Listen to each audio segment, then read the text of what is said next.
lo primero que les voy a contar es cómo se veía la salud mental o su contracara, la locura, en la época en que Vélez Sarsfield sancionó el Código Civil. Y en esa época se veían dos comportamientos muy típicos de cómo el resto de la gente veía la salud mental.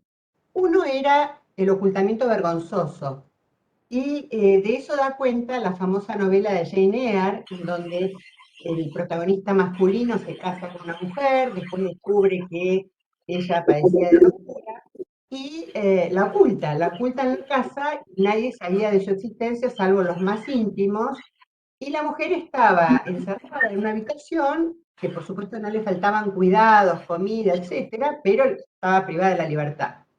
La novela concluye cuando ella logra quebrar el encierro, se produce un incendio, ella muere y el protagonista pierde la vista. Pero lo que me interesa marcar acá es esto de la vergüenza, el ocultamiento vergonzoso, que en muchas ocasiones uno las puede detectar todavía hoy en la actualidad. Como la otra vez, creo que era a ustedes que les contaba de un chiquito que tenía una discapacidad, creo que era Down, y una mamá le festejó el cumpleaños a su hijo, invitó a la clase menos al chiquito. Entonces, digamos, esta cosa que todavía hay personas, grupos, que no saben muy bien cómo manejarse o incluso sienten cierta vergüenza.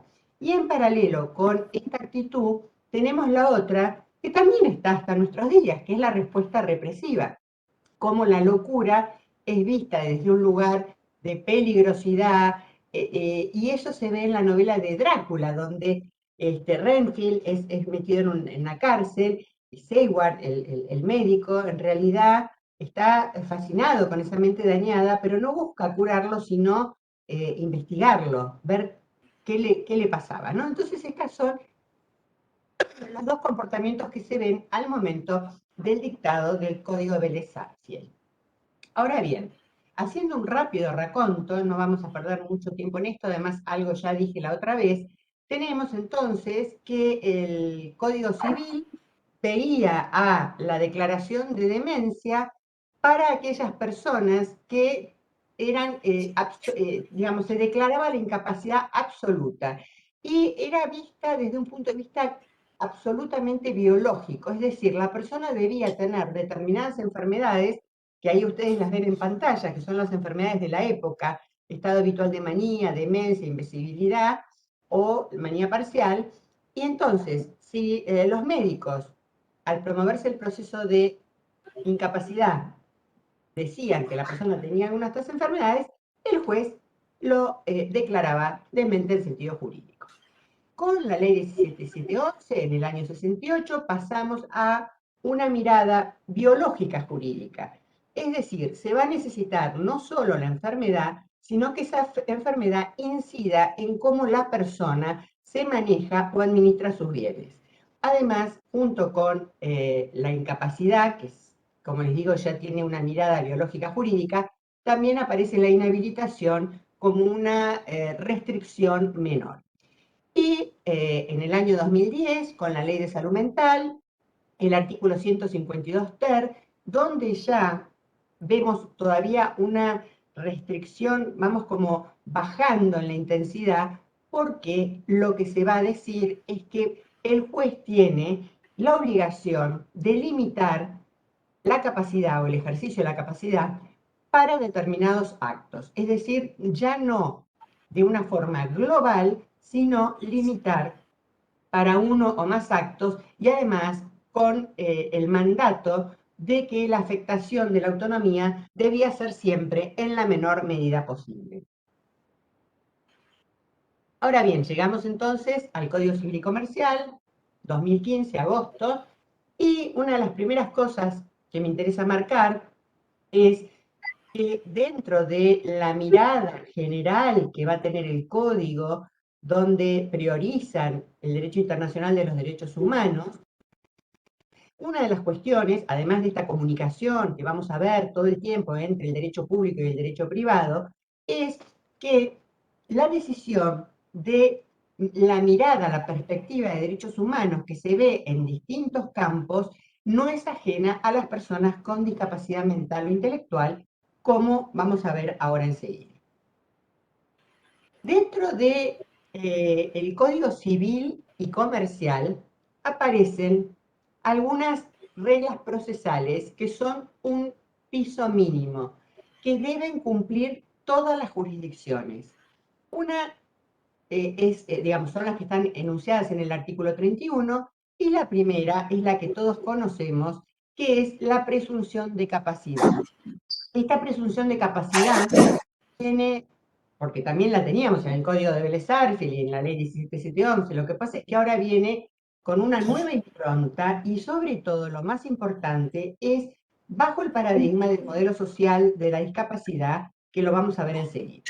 Entonces, otra de las cuestiones importantes para remarcar, porque muchas veces cuando las personas son internadas, parecería como que la mera internación por causa de salud mental les hace perder sus derechos. Entonces, por eso el artículo 31, en su primer inciso, es tan categórico para reforzar esta idea de que la capacidad se presume y no se la pierde ni siquiera la presunción cuando la persona esté internada en un establecimiento asistencial. De esta manera, el Código Civil y Comercial mantiene la vigencia del principio de capacidad, que ya lo teníamos en el artículo 12 de la Convención y en la Ley de Salud Mental en los artículos 3 y 5. Estos artículos 3 y 5, que después los vamos a ver también nuevamente cuando hablemos de la Ley de Salud Mental, me interesa remarcar dos cuestiones. Una es que también arranca con la presunción de capacidad. Y justamente por eso nunca se puede hacer un diagnóstico en el campo de la salud mental centrado exclusivamente en alguna de las cuestiones que señala. Es decir, no va a ser nunca un diagnóstico exclusivamente porque la persona tenga, pertenezca a un grupo social, cultural, racial determinado, o porque una persona determinada no se adecúe a las normas de la comunidad. La elección o identidad sexual, que ustedes ya saben, hace varios años que ha dejado de ser considerada una enfermedad, y la mera existencia de antecedentes de tratamiento u hospitalización.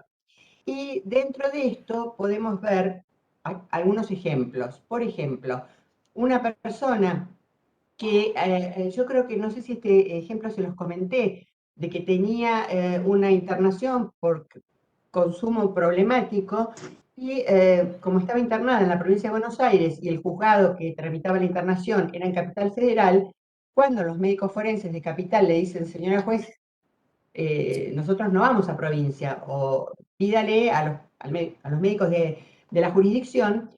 Mientras tanto, la chica es traída a Capital por el novio y nos encontramos con dos eh, evaluaciones simultáneas, coetáneas de la misma época, donde la que era de Capital Federal, que venía con una causa que tenía ya sucesivas internaciones, es decir, los médicos tenían toda una serie de elementos y antecedentes de hospitalizaciones previas de esta chica, la encuadran en el artículo 152 bis, mientras que el de provincia no la encuadra en ninguno. Más allá de que yo ya les dije la otra vez que no es incumbencia de los médicos hacer encuadres legales, pero da que pensar una por lo menos leve sospecha de que esta diferencia en la evaluación tiene que ver con que en uno había antecedentes de hospitalización previa. Por otro lado, también el artículo 5, en la misma sintonía, nos va a señalar que el hecho de que una persona tenga un diagnóstico en el campo de la salud mental no es suficiente para que por eso solo se presuma que la persona va a tener una situación de daño a sí misma o incapacidad, sino que para todo ello va a ser necesario, en primer lugar, una evaluación interdisciplinaria para ver todo lo que tenga que ver con riesgo de daño. Y obviamente, en el marco de lo que es un proceso de restricción a la capacidad, siempre se va a requerir una sentencia judicial, que, como les digo, ineludiblemente va a tener que estar apoyada por una evaluación interdisciplinaria.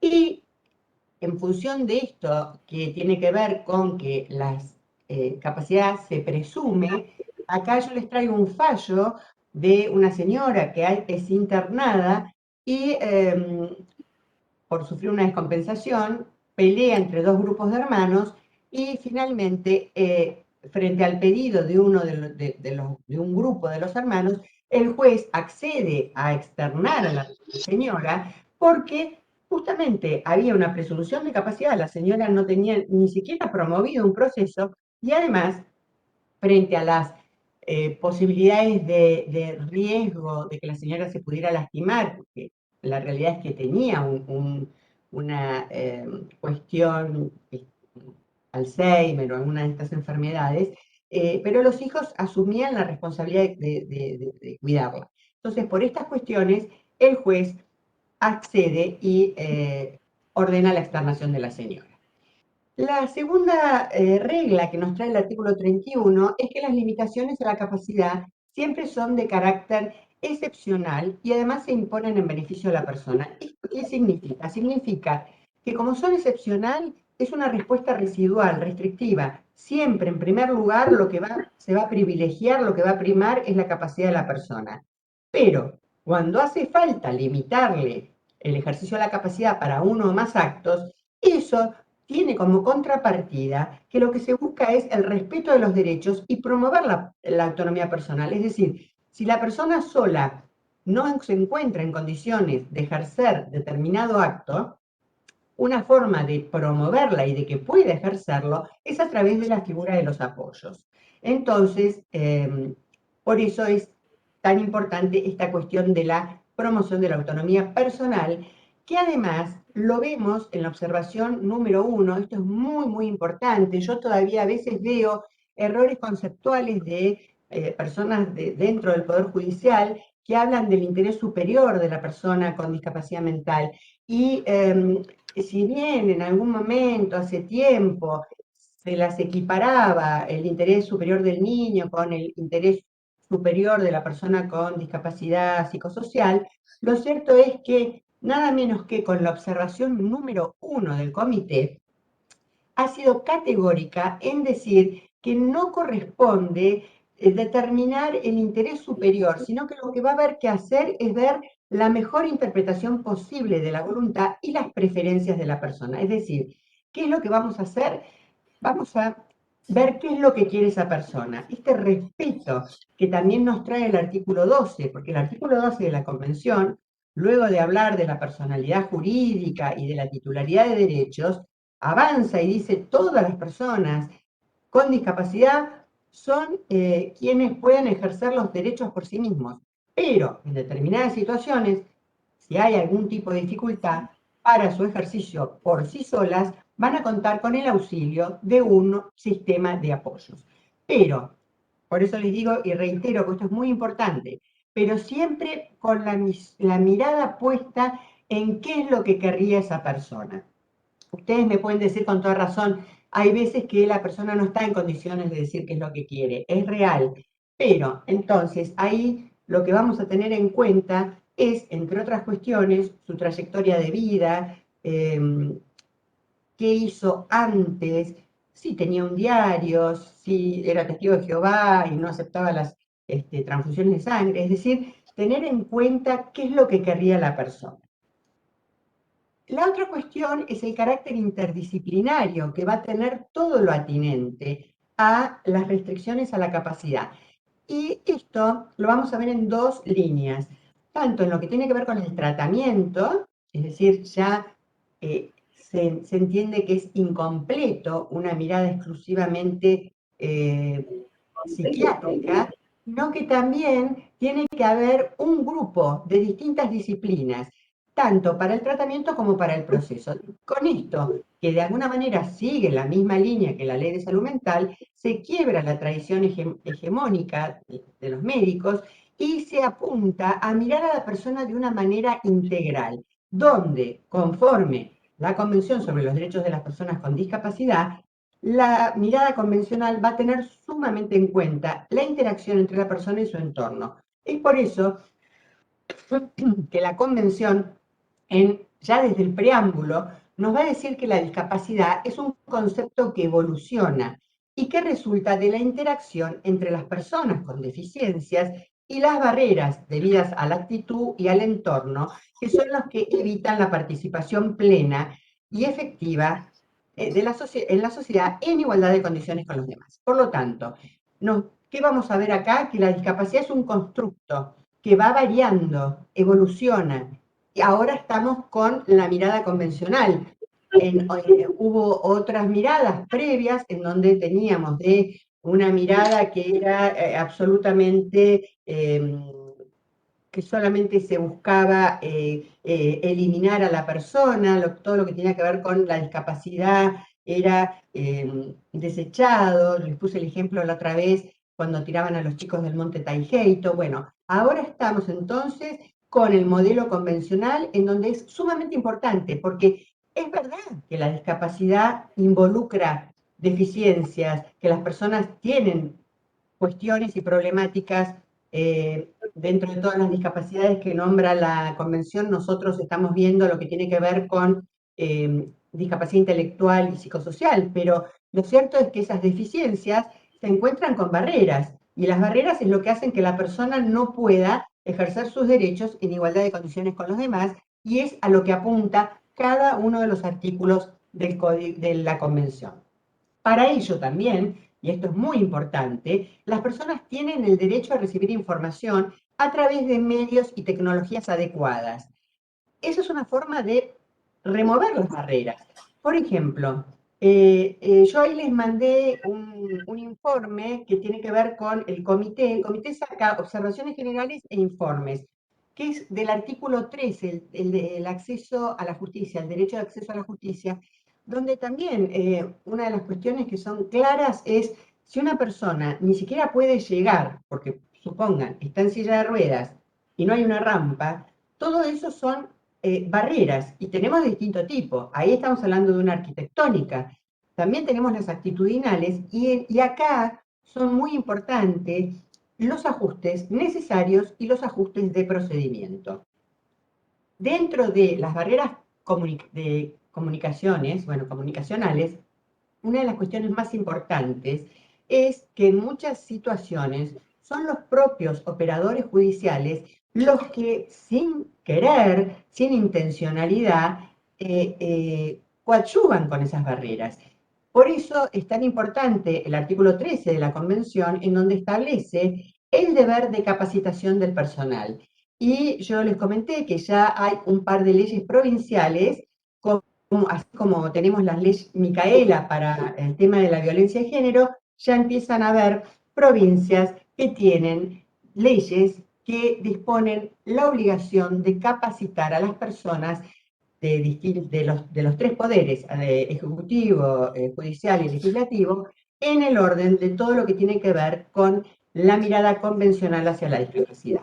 Y dentro de las barreras comunicacionales, una que me resulta fácil de ponerles de ejemplo, tiene que ver si llega una persona que es sorda y nadie conoce la lengua de señas, por ejemplo, o una persona que tiene cierta discapacidad intelectual y uno le habla en lenguaje de abogado difícil. Son todos temas que están previstos en el artículo 2 de la Convención, y que los comunicadores, los operadores judiciales tienen que conocer. Yo les mandé también entre el material estas dos guías para que ustedes las miren, son interesantes. Una tiene que ver puntualmente con el acceso a la justicia de las mujeres sordas, porque además se planteó la problemática cuando fue la época del COVID más dura, donde nadie podía salir, porque para hacer la denuncia de violencia de género, una persona sorda no podía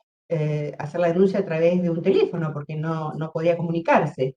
Entonces, resulta sumamente interesante desde cómo uno se posiciona físicamente para que la persona la pueda ver, si habla y lee los labios, porque además en la lengua de señas no solamente tiene que ver con las manos, sino todo lo corporal, o si la persona lee los labios, tiene que poder tener buena luz, tiene que poder ver. Y con respecto a los protocolos para el acceso a la justicia a las personas con discapacidad, da ciertas reglas que ustedes pueden decirme son básicas, y sin embargo yo les cuento que en el ejercicio de mi función he visto cómo las vulneraban. Yo recuerdo una abogada que vino con la madre y una persona que yo era su curadora, lo representaba, inicios antes de el código, antes del artículo 152 ter, antes de la ley de salud mental. Y la persona, esta abogada, hablaba y decía, porque el insano, delante de la persona. Y yo le decía, doctora, se llama fulanito, se llama Gustavo, pónganle. Entonces, hay cuestiones que son básicas. La otra es no tercerizar, más que la persona venga con un apoyo, que venga con alguien de su confianza, si uno está hablando, tiene que hablar y comunicarse y mirar a la persona, no al apoyo que lo acompaña. Bueno, toda una serie de pautas que pueden parecer básicas, pero que a veces uno no las cumple a rajatabla, como podría ser, por ejemplo, que las personas con discapacidad intelectual tienen otros tiempos y que uno no las puede apurar y que tienen que poder preguntarle si entendió y si no entendió, formular la frase de otra manera para que pueda entender. Entonces las barreras comunicacionales son muy importantes para todos los que trabajamos de un lado o del otro lado del mostrador de justicia, para los abogados que litigan, para los jueces, los secretarios, los empleados. Bien, y entonces, dentro del ajuste de procedimiento, y acá quiero marcarles algo que es muy, muy importante, porque a veces se utilizan como sinónimo los ajustes razonables y los ajustes de procedimiento, y no son la misma cuestión. Los ajustes razonables son aquellas adaptaciones que se van a hacer cuando el diseño universal no alcanza para un caso determinado, para un caso específico, pero siempre y cuando ello no resulte desproporcionado. Es decir, la regla para poder realizar un ajuste razonable es que no sea desproporcionado. En cambio, los ajustes de procedimiento son deber, una obligación y se deben cumplir. Y yo ahí les puse algunos ejemplos de lo que podrían ser ajustes de procedimiento que a mí en una oportunidad requerí la colaboración de Adajuz porque venían dos hermanas, una de ellas era mi asistida, que es sorda, y tenían que firmar un documento y yo no hablo la lengua de señas, por lo tanto solicité un intérprete que me fue facilitado por Adajuz. Entonces, eso por un lado, información jurídica y judicial en formatos accesibles, distintos medios de comunicación, versiones en lectura fácil, braille, declaraciones por video. Y lo más importante que hay que tener en cuenta es que lo primero que tenemos que hacer es preguntarle a la persona, porque la persona es la que mejor sabe cuál es el ajuste que requiere y que necesita. Así que, bueno, esto es como un mínimo pantallazo, pero como les digo, les mandé este informe del artículo 3. La otra cuestión fundamental tiene que ver con la restricción al ejercicio de la capacidad jurídica. Se rige por, seguimos con artículo 31, la persona tiene derecho a participar en el proceso judicial. Ya por empezar, acá vemos algo fundamental que también está dicho en el artículo 13 de la Convención sobre los Derechos de las Personas con Discapacidad, y es este derecho que tiene a participar. El Código Civil y Comercial le reconoce además el carácter de parte y el deber que tiene de proporcionarle asistencia letrada si la persona no tiene medios. Y además tiene que estar siempre en todas las audiencias este abogado. Tenemos 3 artículos del Código Civil y Comercial en la parte que tiene que ver con procesos de restricción, donde se ocupa del tema de los letrados. Bien, ¿qué otras garantías de debido proceso tenemos que tener en consideración? Por empezar, las 100 reglas de Brasilia. Tiene toda una serie de normas para aplicar en los procesos de restricción a la capacidad, porque justamente es uno de los grupos vulnerables. Así que las reglas de Brasilia no se las mandé porque creo que todos las deben tener, pero si no están en línea. Y también como garantías específicas Y tenemos dos artículos del Código Civil y Comercial que me interesan fundamentalmente. Uno, más de tinte genérico, que es el respeto por los distintos principios procesales, tutela judicial efectiva, oficiosidad, oralidad, acceso limitado al expediente, y el otro que tiene que ver con el derecho a ser oídos en todos los procesos que los afectan directamente y que su opinión deba ser tenida en cuenta y valorada. Esto simplemente se los traigo, por más que es una ley nacional, que ustedes no la aplican, porque me interesa marcar algo que está muy instalado, pero que a veces, como diría el Chavo, se le chispotea a algunas personas, y es que cuando se le designa un abogado para que lo patrocine en los procesos de restricción a la capacidad de la persona en cuyo beneficio se promueve el proceso, el abogado ejerce una defensa técnica, por lo tanto, tiene que tener en cuenta la voluntad y las preferencias del asistido. Es el que le da las directivas de cómo quiere que su capacidad sea defendida. Y fíjense que también acá se habla de los ajustes de procedimiento que puedan ser necesarios, siempre en igualdad de condiciones con el resto de las personas.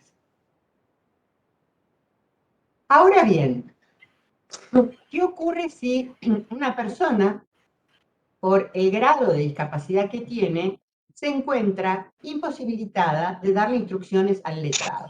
Bueno, ello aconteció en Puerto Madryn.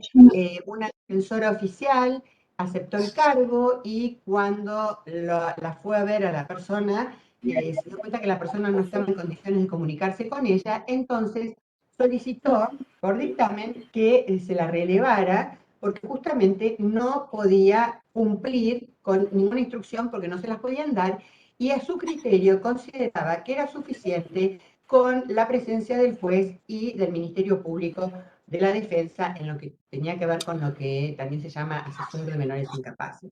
Esta era la otra pata, la pata de la defensa.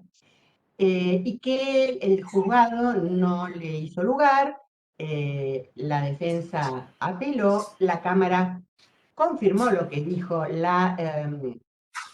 juzgado de primera instancia, y para ello tuvo en cuenta, primero que todo, la observación general número uno, esto de la mejor interpretación posible, que es lo que quiere la persona para respetarles los derechos en el marco de un proceso de restricción, pero además, fundamentalmente, lo que dijo la Cámara es que era una manera de garantizarle el acceso a la justicia en lo que tenía que ver con el derecho de defensa en juicio. Y eso le tocaba a la defensa técnica, que tiene una mirada distinta de lo que va a hacer el asesor de menores incapaces.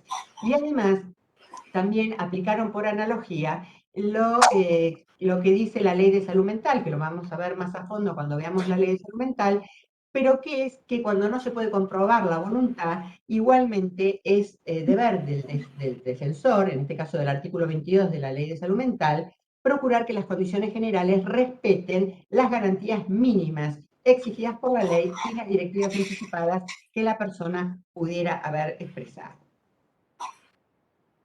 Ahora bien, ¿qué pasa cuando tenemos que es la persona la que designa a su letrado, es decir, no es un letrado que le es puesto por el tribunal, y vemos que es el mismo defensor, el mismo abogado, el que patrocina a alguno de los legitimados, supónganse al padre, a la madre, o a la mujer, o al marido, y a su vez aparece como defensor de la persona a quien se le promueve el proceso.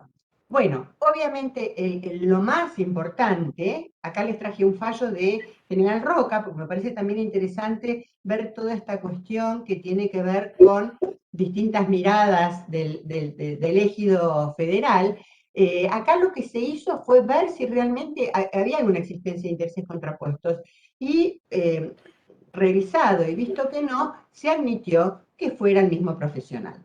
Pero bien podría ocurrir que no lo fuera y de hecho hay casos en que se le designa otro letrado. Otra de las cuestiones es que deben priorizarse las alternativas terapéuticas menos restrictivas de los derechos y libertades. Es decir, esto es la mirada de la interpretación amplia en todo lo que tiene que ver con el proceso y con los tratamientos. siempre ir por la menor restricción a la capacidad, siempre intentar que haya un tratamiento que sea lo menos restrictivo de la libertad. Y ahora sí, volvemos a esto, que creo que se los había mostrado la vez pasada, pero refrescamos. Tenemos en un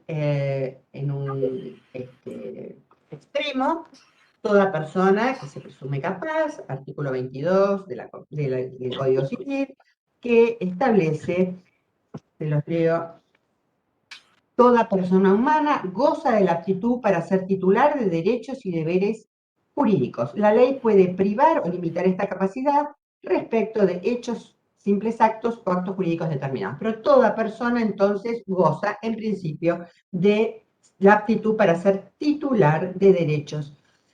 Y en el otro extremo, las personas con incapacidad, que son aquellas en donde se les va a declarar la incapacidad y se les va a designar uno o más curadores. Por otro lado, en el medio tenemos la capacidad restringida, que como ya les había dicho, pueden significar la designación de apoyos para asistir o también, en algunos casos, para representar en determinados actos. Y el pródigo o inhabilitado, que exclusivamente está pensado para la protección familiar del patrimonio. Entonces, la restricción a la capacidad la vemos como categoría genérica, puede comprender tanto actos personales como patrimoniales, se puede designar uno o más apoyos que sean para asistir o bien para representar. Después, cuando veamos la clase siguiente, la próxima clase, lo que tiene que ver con las sentencias, que le voy a dedicar mucho espacio para que veamos todas las partes dispositivas, lo que hay que hacer y lo que no hay que hacer también. En muchas ocasiones, en la parte dispositiva, justamente porque las personas no tenemos las mismas aptitudes para todas las cosas, en muchas ocasiones se designa un apoyo para asistir en determinados actos y se designa a ese apoyo para representar en otros actos.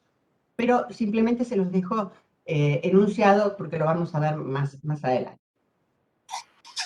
Bien, entonces, ¿cuáles son los casos en que van a encuadrar en una restricción a la capacidad para determinados actos?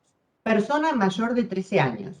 Ya antes era persona mayor de 14 años, lo que se llamaba menor adulto. Ahora, en sintonía con las graduaciones que trae el código de niñez, adolescencia y persona mayor de edad, se puede promover a partir de los 13 años.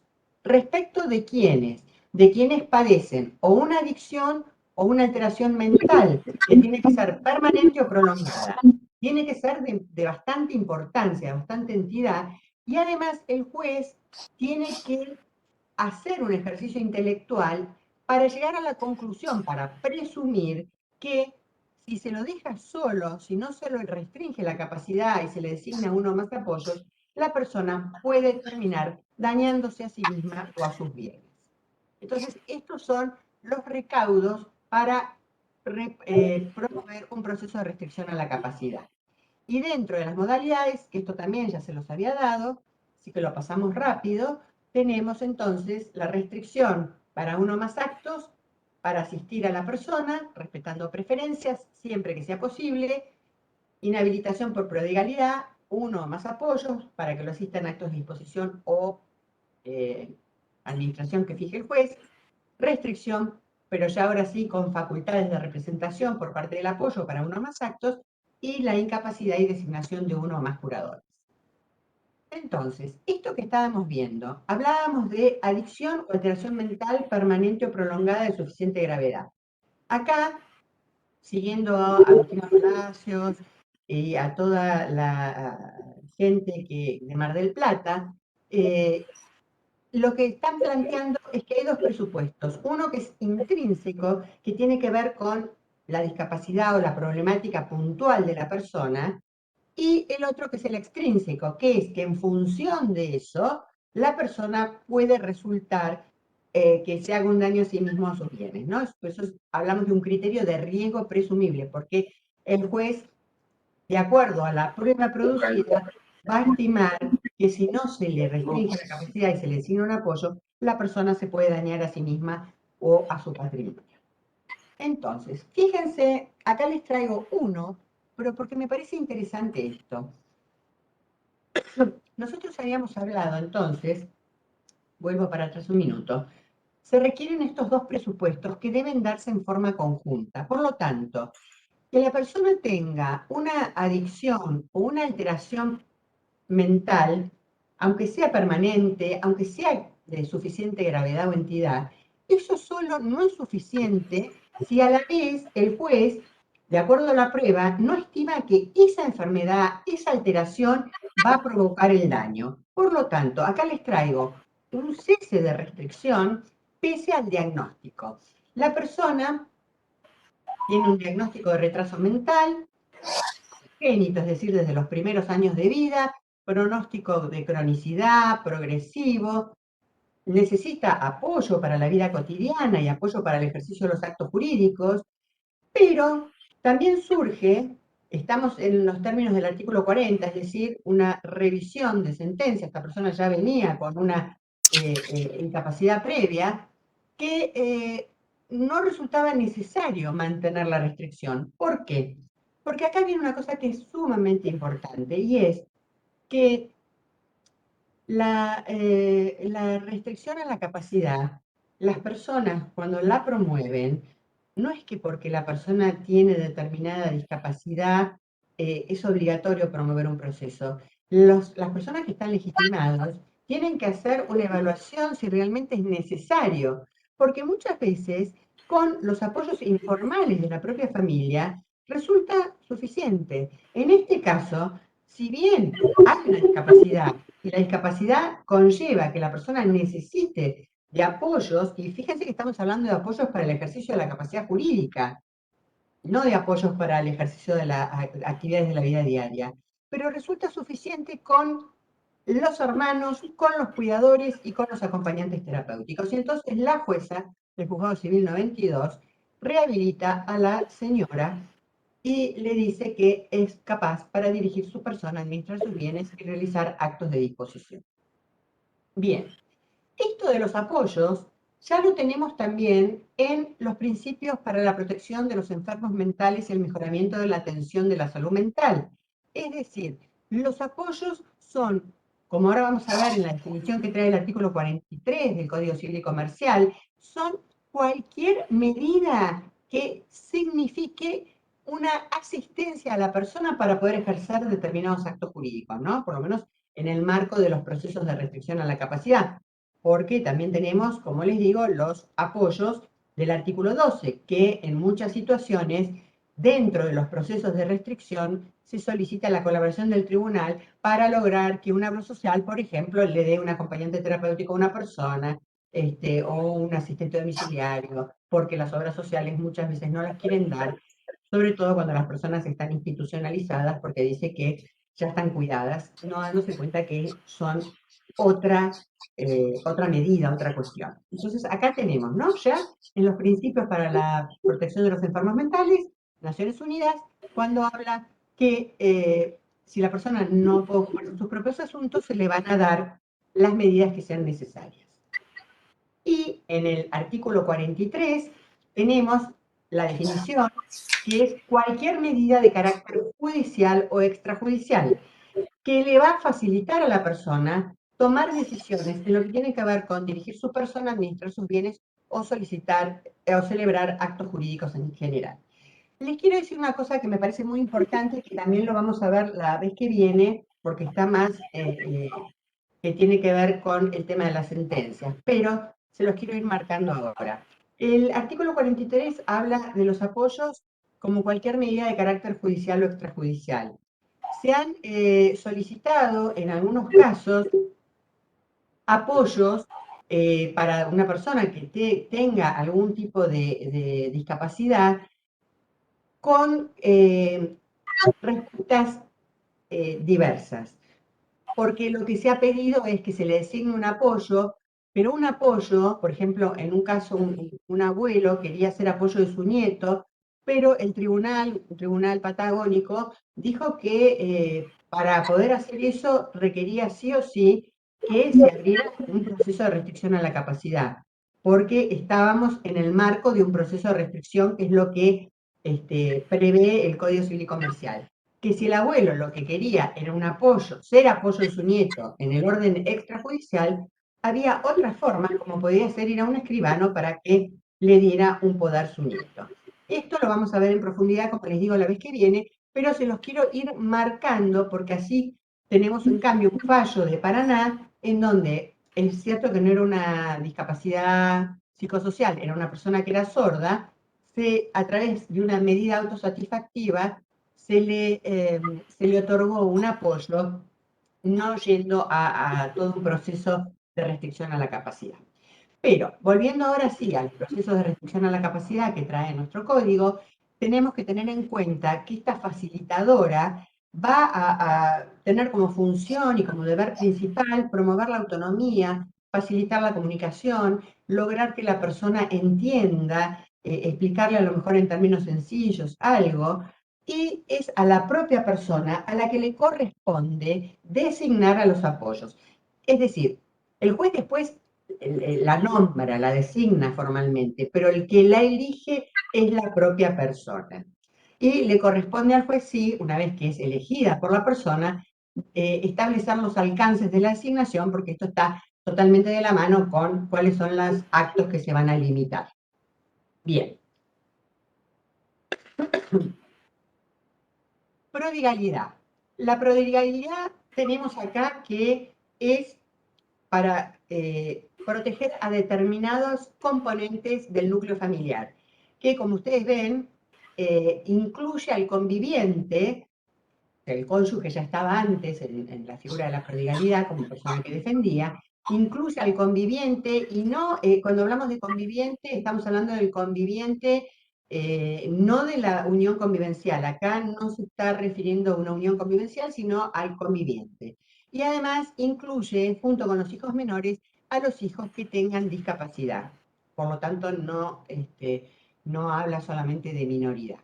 Después da una definición de lo que se considera discapacidad, que es una definición que tiene todavía cierto sesgo rehabilitador. Y finalmente, si ustedes ven al final de la filmina, cuando establece quiénes son los legitimados, acá vemos que no está previsto el Ministerio Público, pero sí en cambio están previstos los ascendientes y descendientes. Es decir, le da una legitimación a otros parientes, a otros integrantes de la familia, para que puedan defender por ejemplo, podrían ser los nietos, si no hay alguien más próximo que pudiera promover el proceso de prodigalidad. Y entonces lo que tenemos que tener en cuenta es que hay una protección patrimonial, la condición es objetiva, cualquiera que es pródigo, cómo gestiona sus bienes, puede ser sujeto de este proceso. Se quita la palabra dilapidación de una parte importante, porque lo que se criticaba es que si era una parte importante, cuando llegaba el proceso ya mucho patrimonio se había perdido. Entonces lo de parte importante se lo quita y el concepto de discapacidad es el mismo que trae la ley 22431 y la designación es para asistir. La mirada de la inhabilitación por prodigalidad solamente puede ser para inhabilitar y apoyos para asistir. El cese de la inhabilitación, que puede ser total o parcial, queda en cabeza del mismo juez que la declaró. ¿Y qué es lo que requiere? Requiere un examen interdisciplinario y una sentencia previa. Son las dos cuestiones que exige el Código Civil y Comercial. Y como les digo, puede ser total o parcial. A veces se le dan más actos que puede hacer o en algunos casos se le da totalmente. Es lo que antes se llamaba rehabilitación y que ahora el código utiliza la palabra cese. ¿Cuáles son los dos presupuestos que exige para que el juez declare la incapacidad de la persona? Es que la persona se encuentre absolutamente imposibilitada de interaccionar con su entorno y expresar su voluntad por cualquier modo, medio o formato adecuado. Yo siempre pongo acá el ejemplo de un diputado, Rivas creo que se llama, que hace varios años, en un intento de robo, le provocaron una discapacidad muy severa y él se comunica a través de una computadora que cuando mueve los ojos le va dando instrucciones de qué es lo que quiere decir. ¿Por qué les digo esto? Porque cuando hablamos de que esté imposibilitada de expresar su voluntad por cualquier modo, medio o formato adecuado, estamos hablando de que no exista, no de que la persona no lo tenga. Es decir, si tenemos una persona que, porque tiene un nivel económico muy escaso, no tiene medios para comprar la computadora, bueno, es deber del Estado proveérsela. Por supuesto, habrá que promover un amparo, etcétera. Pero lo que quiero decir es que cuando hablamos que no puede expresar por ningún medio o formato, lo que estamos diciendo es que no exista. Porque si el diputado Rivas le hubiera pasado muchos años atrás y la computadora no existía, y hubiera quedado encuadrado en este supuesto. Y el otro supuesto, y también en este caso se tienen que dar los dos en forma conjunta, es que la persona le resulten insuficientes los apoyos. ¿Por qué? Porque si de repente alguien de la familia se puede dar a entender con la persona, quiere decir que hay un apoyo. Y entonces no vamos a ir a una sentencia de incapacidad, sino a una de restricción, donde habrá que ver para qué actos requiere la persona la restricción. Y es un criterio objetivo, porque acá no tiene nada que ver con que la persona tenga una enfermedad o no tiene una enfermedad. La persona no se puede dar a entender y el apoyo resulta insuficiente. Es un criterio objetivo. Cualquier persona que que reúna estos dos presupuestos, da lugar por un tema de ejercicio de derechos, porque si no sería una persona que no podría ejercer sus derechos. Y la otra cuestión es que se requiere la designación de un curador. Acá no es apoyo, acá es curador. ¿Y por qué les digo esto? Porque yo veo que en muchos casos hay sentencias, y todo esto lo vamos a ver después, como les digo, cuando hablemos de las sentencias, que es como que a los jueces les da prurito poner la palabra curador. Y en realidad no hay inconveniente desde el momento en que está previsto en el Código Civil y además nadie ha cuestionado la inconstitucionalidad o anticonvencionalidad de que se designe un curador. Porque es un curador distinto del curador que teníamos con el Código de Vélez o en la Ley 17711. Es un curador que va a tener que tener en cuenta la posibilidad de ver qué es lo que querría la persona. Es decir, no es un curador que sustituye y va a tomar las decisiones de lo que el curador piensa, sino de qué es lo que querría la persona. En el año 2018, por un decreto, se designó una comisión para que reformaran algunas cuestiones del Código Civil. Es decir, a 4 años se estaba planteando, porque el decreto es del 2018, es en el 2018, y esto se empezó a trabajar en el 2019. Dentro de las cuestiones de la reforma, que algunas tenían que ver con donación o con otras cosas, hubo un par de propuestas de reforma que tenían que ver con el proceso de restricción a la capacidad.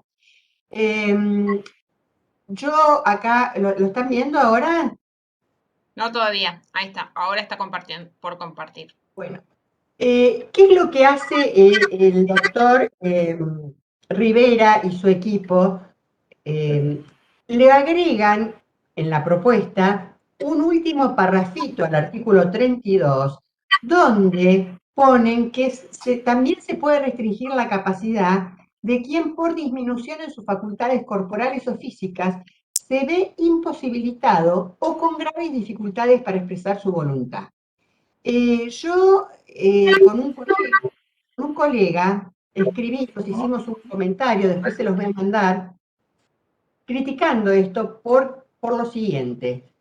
Eh, Hablar primero que acá apunta a disminución en las facultades físicas y da dos supuestos, que se vea imposibilitado o con grandes dificultades. Si se ve imposibilitado, yo recién les dije que si no hay forma, no interesa. Volvamos un poquito para atrás a la diapositiva anterior, a la 35. Eh, Acá lo que yo les estaba planteando es que cualquier persona en donde se vea que reúne estos dos presupuestos está absolutamente imposibilitada de expresar su voluntad por cualquier medio o formato y el sistema de apoyo le resulta ineficaz, da lugar a una sentencia de incapacidad. Y les dije que era un criterio objetivo, no importa cuál es el motivo, no se puede comunicar. Entonces, volvemos ahora a la siguiente, la 36. Entonces, si estamos diciendo que cualquier situación de imposibilidad por comunicarse, esto está de más, toda la primera parte, restringirle la capacidad a alguien por imposibilidad. Y la segunda es la misma situación, es decir, dificultades, disminución de las dificultades corporales, físicas, pero que tiene graves dificultades. Y si tiene graves dificultades, no se encuentra imposibilitado. Y si no se encuentra imposibilitado, entonces es suficiente con un sistema de apoyos. Por lo tanto, igual esto quedó fuera. Pero ¿por qué se los traigo? ¿Por qué se los traigo y hago hincapié en esto? Porque ustedes pueden decir, ¿para qué trae un proyecto que además ya perdió estado? Pero ¿saben por qué se los traigo? Porque, vamos a la siguiente, aunque no lo crean, esto pasó en Paraná.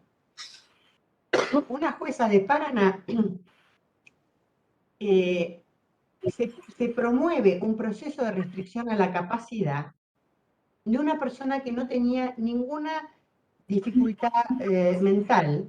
Su problema era físico, para trasladarse, para moverse, porque tenía una displasia congénita de cadera y entonces tenía muchas dificultades para moverse. ¿Qué hace el juzgado? No recuerdo ahora si es juez o jueza, parece que era jueza, pero por las dudas voy a decirlo así en forma impersonal. Declara la anticonvencionalidad del artículo 32 y establece la restricción a la capacidad de esta persona y le designa un apoyo para que él asista en todas las cuestiones que tienen que ver con las dificultades que esta señora tenía para poder hacer trámites. Por supuesto que la Cámara revoca la sentencia y además medio le pega un reto al juzgado, ¿no? Entonces, que quede claro que los procesos de restricción a la capacidad son para personas que tienen discapacidad psicosocial. Para esto hay otras posibilidades que no tienen que ver con... es muy severa restringir la capacidad de una persona para que alguien la ayude a hacer trámites.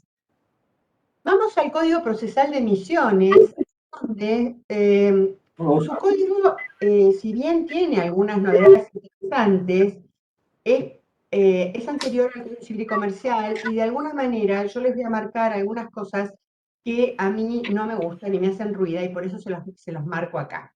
Lo primero es los legitimados para exponer los hechos tienen que acompañar un certificado o historia clínica si lo hubiere. Es decir, nos corremos en el Código Procesal de lo que sería una mirada interdisciplinaria. Nosotros tenemos que el código es muy categórico en esto, por lo tanto, tendría que ser poner un equipo de salud, no solamente un certificado médico.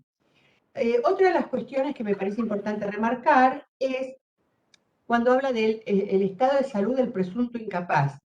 También ya no hablamos más de presunto incapaz, estamos recalcando que hay una impronta de una presunción de capacidad muy fuerte, por lo tanto, está mejor que hablemos de la persona en cuyo beneficio se promueve el proceso, de la persona interesada, pero no de presunto incapaz, porque como les digo, ya no hay más presunción de incapaz, digamos, no hay presunción de incapacidad. De hecho, toda esta cuestión del estado de sospecha ya nadie habla tampoco.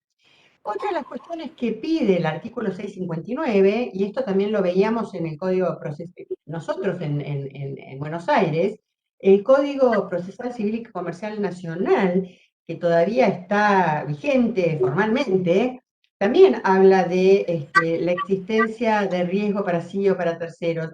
Sin embargo, acá viene una cuestión que me parece muy importante marcar. Estamos en un proceso de restricción a la capacidad en donde lo que interesa es si hay daño para la persona o para el patrimonio de la persona, pero en lo que tiene que ver con riesgo, el famoso riesgo, nos vamos a la internación. Es decir, la existencia de riesgo tiene que ver con ver si hay un riesgo cierto inminente que amerite una internación, en este caso sería involuntaria. Por lo tanto, esto de lo de riesgo tiene más que ver con las internaciones que con los procesos de restricción.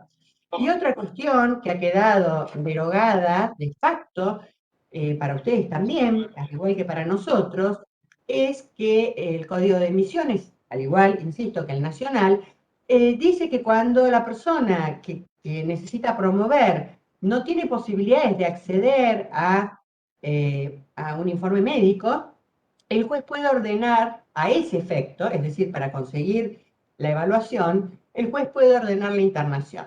Esto no es así más. El juez ya no puede ordenar internaciones de ninguna manera. Lo único que el juez puede ordenar, en este caso, sería, en todo caso, el traslado para que la persona fuera evaluada. Pero también es importante que lo tengan presente. Hay un único supuesto que la ley de internación admite que sea el juez el que ordene la internación, y es cuando, efectuada la evaluación interdisciplinaria por el equipo del lugar donde la persona quedaría internada, la obra social o prepaga no le quiere dar la prestación y se le solicita al juez que ordene la internación. Pero está ordenando, pero hay, digamos, a que la prepaga u obra social cumpla con la internación, pero no está ordenando la internación, porque ahora es exclusivamente materia del equipo interdisciplinario. Así que les marco todas estas cositas para que ustedes las tengan presentes.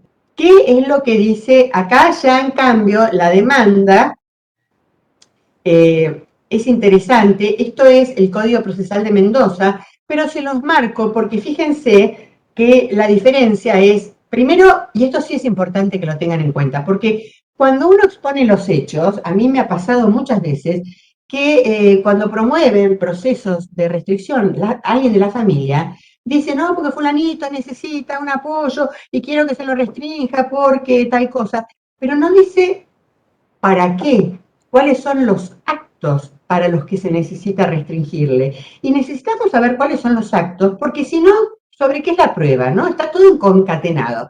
Y fíjense que acá habla de profesionales de la salud el Código de Mendoza, que está correcto, porque puede ser un médico, psiquiatra, puede ser un neurólogo, puede ser un psicólogo, digamos, profesionales de la salud. Por eso me gustó.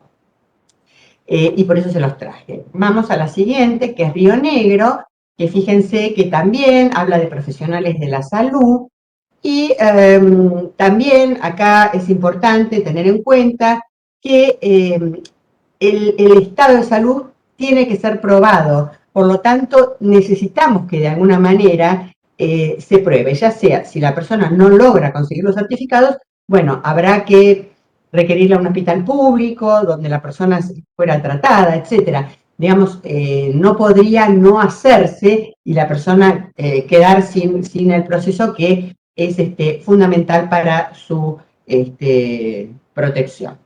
El siguiente, el de Entre Ríos, me gusta y por eso también se los traigo, porque habla de razones que justifican. Es decir, los hechos tienen que justamente tener que justificar y explicar por qué se le promueve un proceso a una persona. Sin embargo, acá, como ustedes ven, también habla de certificado médico, psiquiatra o neurólogo. Y esta ley es nuevita, pero bueno, a veces, como ustedes ven, cuesta trabajo incorporar las pautas que nos trae el Código Civil y Comercial. Esta es una ley nueva, como les digo. Bien, vamos a la siguiente, a la 42. ¿Qué es lo que tenemos que tener en cuenta, tanto si somos un abogado que va a promover como el que en el juzgado recibe el escrito en donde se promueve? Bueno, el título, solicita determinación, solicita restricción, el objeto, qué es lo que se está promoviendo, el para qué, la competencia, el juzgado es competente porque el domicilio es tal, la legitimación, el que promueve es hijo, hermano, cónyuge, los hechos en que se funda, la denuncia de bienes o patrimonio. Esto es importante porque además tenemos que ver si la persona no tiene un patrimonio importante, no tenemos que distraer los escasos recursos de la defensa oficial si la persona está en condiciones de pagar un abogado de la matrícula. El derecho en que se funda, la prueba que se solicita y el petitorio. Esto es lo que tiene que tener una presentación cuando se promueve un proceso de restricción a la capacidad. Siguiente. Acá les traje para que vieran, simplemente a título de ejemplo, porque también me interesa que ustedes vean algunas cuestiones que yo las voy a marcar como un error. Por ejemplo, en esto dice, en legal tiempo y forma, vengo a promover demanda a fin de que en los términos del artículo 32, B se restrinja la capacidad de fulanito con domicilio en Cava para realizar actos de administración y disposición de sus bienes y del cuidado de salud. ¿Qué es lo que yo les voy a decir acá? Que todavía esto es medio general, que habría que darle una vuelta más de tuerca. ¿Cuáles serían esos actos de administración y disposición o cuáles serían esos actos de cuidado de la salud? Y sigue, expondré las razones de hecho y derecho, de las cuales se deduce que fulano no puede realizar... Bueno, acá fíjense, ¿no?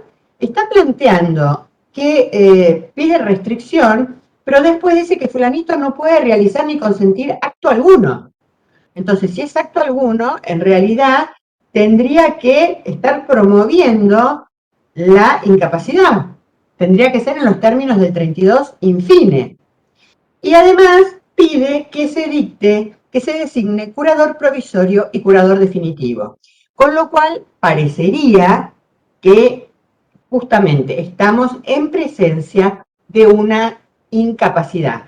Por ahí sería interesante que justamente pusiera infine para que quede claro que está promoviendo una sentencia para que se declare la incapacidad de fulanito y no que se le restrinja la capacidad. Porque mientras más prolijo esté los escritos, más facilita todo el trámite. Bien, siguiente. Este es otro. En nuestro carácter de hijas venimos a solicitar se decrete la restricción para el ejercicio de la capacidad de nuestra madre, se ordenen las medidas de apoyo necesarias para que sea asistida en actos relacionados con su salud, contratación de cuidadores, realización de gestiones administrativas, decisión de apoyo, etcétera, en los términos de los artículos 32, 33, 37, 43, conforme a las cuestiones de hecho y derecho que seguidamente exponemos. Fíjense que está bien, porque está planteando el objeto, que es la restricción, para que se ordenen las medidas de apoyo necesarias. Siguiente. Competencia. ¿Qué es lo que tenemos como competencia? Tenemos que en la territorial son distintas circunscripciones judiciales. En materia puede ser civil, familia, niñez, adolescencia y familia. Por ejemplo, en Chaco son estos los tribunales los que intervienen en los procesos de restricción. En la justicia nacional son juzgados civiles, pero con competencia exclusiva en familia. Y la funcional, que es por grado, es decir, juzgado de primera instancia, cámara. Siguiente. ¿Qué es lo que nos dice el Código Civil? Que es competente el juez del domicilio o el juez del lugar de internación. A su vez, es competente el cese, para el cese de la restricción, el juez que la declaró. El código, tanto nacional como de misiones, tienen el mismo criterio. Habla del domicilio del presunto incapaz o inhabilitado o en su defecto el de su residencia. Y para la rehabilitación, el juez que declaró la interdicción. Este es el esquema que tenemos. Lo que me interesa acá marcar es que cuando hablamos de juez del lugar de internación, porque en realidad le está dando la opción, tenemos que tener presente que las internaciones siempre tienen que ser por el tiempo más breve posible, por lo cual si se va a elegir el lugar de internación, tendría que tratarse de una persona que está en algún tipo de residencia, como puede ser las residencias para personas con discapacidad, que no van a salir de ahí en breve, porque si no, es un encordio. Si la persona la internan en un lugar que, por ejemplo, a nosotros nos pasa mucho, la persona tiene su domicilio en Capital Federal y por una cuestión de la obra social lo prepaga, lo internan en Provincia de Buenos Aires y después lograr revertir la cuestión de la competencia es sumamente dificultosa. Siguiente. Entonces, ¿qué es lo que tenemos como criterio para tener en cuenta? Eh, eh, Porque cuando recién se promueve no hay dificultad. Tenemos las reglas que trae el Código Civil y tenemos las reglas que trae el Código Procesal Civil.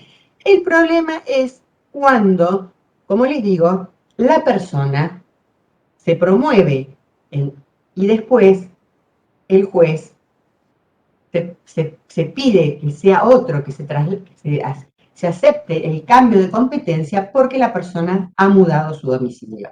Entonces nos encontramos con esta cuestión. ¿Qué es lo que va a privilegiarse? ¿La situación de inmediación o la situación del juez que previno?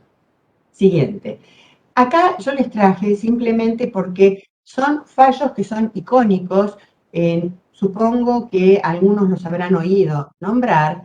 Este es del año 2005, es el famoso fallo Tufano, donde la Corte lo que planteó fue que el juez del lugar donde se encuentra el centro de internación es el más indicado para adoptar las medidas necesarias, sin perjuicio de que luego resuelva declarar su incompetencia o en su caso que requiera la intervención del juez del domicilio. Pero, ¿qué es lo que me interesa remarcar acá? Porque a veces uno ve que un juez rápidamente se declara incompetente porque la persona lo cambiaron de lugar y le manda todo al otro juez, el juez a veces no acepta la competencia, tiene que ir a un tribunal superior. Fíjense que en nuestro caso, nosotros no tenemos un tribunal común. Entonces, todas las cuestiones de conflictos de competencia entre la justicia nacional y la justicia de la provincia de Buenos Aires terminan en la Corte Federal, en la Corte Suprema de Justicia. Si el juez que se declaró incompetente en primer lugar le manda el expediente y el otro juez a su vez no le acepta la competencia, como ha ocurrido en muchas situaciones, la persona se queda sin juez. Entonces, ¿qué es lo que le está avisando la Corte? Que el lugar donde está la persona internada tiene que tomar las medidas urgentes. Y por otro lado, que no cesa su deber hasta que el conflicto no sea resuelto, ya sea porque el juez de domicilio acepta la competencia o bien porque lo decide el tribunal superior. Porque si no, dice, se tornarían ilusorio el contenido de los principios. O sea que esto es muy importante. Uno no puede deshacerse. De hecho, lo que corresponde es mandar fotocopias y quedarse con el expediente hasta el momento en que el juez acepte la competencia o no la acepte. Otro del similar, el juez donde el lugar, es otra filmina. Siguiente, el juez del lugar donde se encuentra el centro de internación es quien debe adoptar las medidas urgentes. Sin perjuicio, el tribunal que está conociendo en el caso debe seguir interviniendo a fin de no dejar a la persona en estado de desamparo. Creo que son pautas muy claras, muy claras. El juez que está interviniendo tiene que continuar hasta que se le acepte la incompetencia. Pero el juez al que le llega, que es el que está cerca, tiene que tomar las medidas urgentes para esa persona. Siguiente. RMJ también insiste con que frente a un caso de incompetencia, el tribunal que está conociendo, fíjese que acá tiene que continuar su intervención a fin de no dejar a la persona en desamparo, ¿no? Siguiente. Ahora, esto sí me parece interesante porque, ¿qué es lo que muchas veces ocurre? A veces ocurre que una persona que se cambia de lugar o la cambian de lugar, generalmente la mayoría de las veces son por cuestiones de obras sociales o en determinadas situaciones se ha trabajado con la familia y se logra que la familia acepte a la persona nuevamente en la casa. Entonces, si en el momento en que la persona cambia de lugar, el juez rápidamente se declara incompetente, puede ocurrir que le digan, bueno, mire, no sabemos si esta va a ser el lugar definitivo, porque se acaba de mudar. Y por otro lado, cuando ha pasado mucho tiempo y se declara la incompetencia, en ocasiones lo que dicen es, ah, bueno, pero usted estuvo tramitando este proceso durante muchos años y no se ve que haya habido mucho inconveniente. No se han producido alteraciones en las condiciones de suficiente entidad como para justificar un traslado de competencia. Y además, la señora continúa internada en un ámbito accesible. Entonces, marche preso, la Corte le dice al Juzgado Nacional que tiene que continuar interviniendo aunque la persona esté en provincia. Lo que pasa es que les comento una cosa. Puede ocurrir que a veces, en términos de distancia, no sea tan trascendente, pero no es el único factor que debería meditarse, porque, por ejemplo, la justicia nacional, si tiene una persona internada en provincia, no tiene potestad para ordenarle al cuerpo médico forense que vaya, no tiene potestad si es una persona que tiene un inmueble y hace falta hacer un mandamiento de constatación, digamos, toda una serie de cuestiones que va a tener que oficiar por la ley 22.172. Entonces, a veces es importante tener en cuenta todo, no solamente si la persona se ha mudado, pero digamos las condiciones no son demasiado diferentes. Hay que tener en cuenta muchas cuestiones. Siguiente. Ahora bien, acá tenemos un caso de la Corte. La persona reside desde el año 2003 en Avellaneda y desde el 2007, junto con su pareja hija menor, en la localidad de Avellaneda. La familia tiene sus fuentes de sustento en la zona. Tienen un inmueble heredado en Capital Federal que está ocupado por la expuradora y 2 hijos de él. No tiene a nadie para desempeñarse como apoyo. Entonces, ¿qué es lo que hace? La Corte dice, en este caso le corresponde al juez de Lomas de Zamora por una cuestión de inmediatez.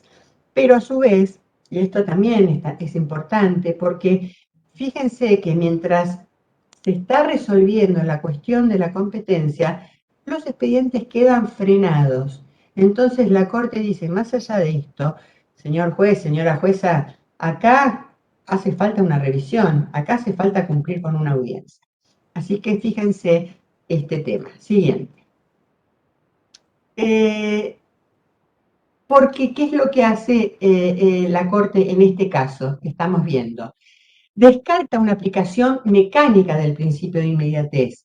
Mira cada caso en concreto. ¿Qué es lo que evaluó en este caso? Evaluó que la única persona que se ocupaba tenía una tía de escasos recursos que vivía en Cava y el coheredero también de los 2 inmuebles estaba en Cava. Entonces, más allá de que la persona estuviera internada en provincia, dijo, en este caso no podemos aplicar mecánicamente el principio de inmediatez. Hay que ver cada caso concreto.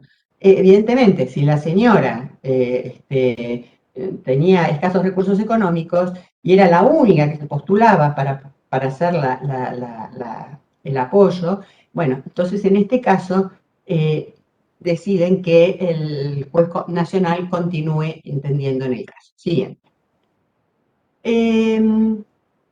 Y fíjense, van pasando los años y vemos cómo van adoptando algunos tribunales estos criterios. Por ejemplo, este es del año 2019 y el siguiente, ¿no? Les dije 55. ¿Qué es lo que dice la Sala J de la Cámara Nacional Civil? Dice, la residencia de la causante depende de lo que determine su patología y del lugar que le asigne la obra social, mas ello en modo alguno puede variar la competencia de la ACUO. El juez aceptó oportunamente la erradicación de los autos, disponiendo la apertura a prueba. La continuidad en el control judicial también tiene un valor que debe prevalecer, como es en la especie en que el domicilio del incapaz, si bien fuera de esta jurisdicción, no es lejano. Es decir, fíjense que acá está planteando de nuevo lo que les digo, ¿no? La distancia no es tanta, las circunstancias fácticas de tener en cuenta que, bueno, a lo mejor lo vuelve a cambiar la obra social y no podemos estar todo el tiempo cambiando. Siguiente. ¿Qué es lo que nos va a decir la Corte Suprema de la provincia de Buenos Aires? La Corte Suprema adopta y con mucha firmeza el criterio del juez que previno en la internación. Es decir, tenemos en cuenta quién es el juez que previno y en principio, ahí tienen el acuerdo, fíjense que es de 1980, está muchísimas de las normas internas, de las reglas que trae este acuerdo están derogadas, pero esta sigue vigente. Que tiene que continuar entendiendo el juez que previno. Siguiente. Entonces, ¿qué es lo que dice la Corte Provincial? Resulta competente el juez del domicilio para entender en los procesos de restricción a la capacidad. Prevención. El juez que ha prevenido no puede desprenderse de la causa en razón del cambio de residencia o lugar de internación del causante. Siguiente. Y acá les traigo uno que hubiera sido un disparate si la Corte Provincial no hubiera aceptado, porque la persona de la provincia de Buenos Aires se va a vivir a la provincia de Córdoba. Y acá me parece muy importante, y por eso se los traigo, el criterio de residencia consolidada. Más allá de que en todos los años que la persona estuvo en Córdoba, mientras se decidía el tema de la competencia, quedó muerto el expediente, la Corte acá toma el principio de mediación. Y además dice que es una persona que se encuentra en una situación de extrema vulnerabilidad y que entonces este es un fallo que no es solamente un fallo para decidir la competencia, sino que están en juego los derechos humanos de la persona insana. Y en ese caso, entonces, recurre al principio de residencia consolidada y en función de ello le reconoce la competencia al juzgado de Córdoba. Teniendo en cuenta, siguiente, las excepcionales particularidades del caso, la medida que mejor protege los principios de celeridad e inmediatez, no solo con el juez, sino con el asesor y el curador provisorio, y los derechos que se encuentran en juego, todo ello permite el mejor seguimiento de la causa y obviamente la distancia sería un obstáculo para cumplir este objetivo. Por ello resuelve declarar incompetente al Tribunal de La Plata y remitirla a la justicia en turno con competencia en la materia de la provincia de Córdoba conforme al domicilio real actual del causante. Como ustedes ven, es sumamente importante esto que estamos viendo, porque son criterios que, de hecho, busqué fallos de incompetencia en procesos de restricción de la provincia de Misiones y por lo menos en la ley no encontré ninguno. Así que les traje los criterios y las reglas que me parece que son importantes que ustedes tengan más presentes, ¿no es cierto? Bien, siguiente. Acá tenemos otro, que justamente es lo que les decía, ¿no? Cuando un juzgado declara la incompetencia, pero en realidad ya estuvo varios años con el proceso de restricción y la persona ya mudada, lo que la Corte está diciendo es, no es admisible la sorpresiva declaración de incompetencia del órgano que previno y llevó la causa durante un prolongado lapso, si más allá de la cita de los principios de inmediatez y economía procesal contenidos en el texto de la inhibitoria, no se aprecia la concurrencia de algún acontecimiento que haya producido una alteración en las condiciones imperantes con suficiente entidad como para justificar un traslado de competencia. Así que fíjense que tenemos que la alteración de las condiciones tienen que ser de suficiente entidad, las cuestiones del caso concreto y la del residencia consolidada. Otra, siguiente. Se los traigo por una cuestión, porque yo nunca había visto, pero es esto que les digo, ¿no? Muchas veces acontece que mientras se está discutiendo entre dos juzgados quién va a resultar el vencedor barra vencido en la cuestión de la competencia, la persona queda ahí un poco a la buena de Dios. Este es un fallo de enero del 2020 en donde básicamente las cuestiones son, se inicia en Mercedes, en la localidad, en la jurisdicción de Mercedes, provincia de Buenos Aires, en el año 1985, hay una sentencia de Insaña en el año 93, en Morón aparece un control de internación en el año 97. En febrero del 2004, la hermana pone de manifiesto, avisa que en Mercedes está tramitando una Insaña. Entonces se le oficia al juzgado de Mercedes e informa que la causa está paralizada. Las causas de restricción a la capacidad no se pueden paralizar. Son causas que tienen que estar siempre vivas.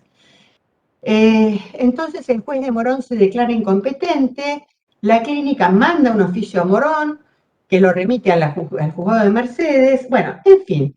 Entonces tenemos que Mercedes se declara incompetente. Tenemos Morón que se declara incompetente, Mercedes que se declara incompetente. Siguiente. ¿Qué hace la Corte? Lo que me parece más interesante y por eso se los traigo. La Corte declara competente al Juzgado Civil y Comercial 1 de Mercedes, pero ordena extraer fotocopias de los actuados para ser remitidas a la Secretaría de Control Disciplinario a fin de que se examine la actuación de dicho tribunal. Y 3. Dispone que en 15 días se realice entrevista personal de la jueza con el señor fulanito, la evaluación interdisciplinaria y todas las demás medidas necesarias para salvaguardar sus derechos.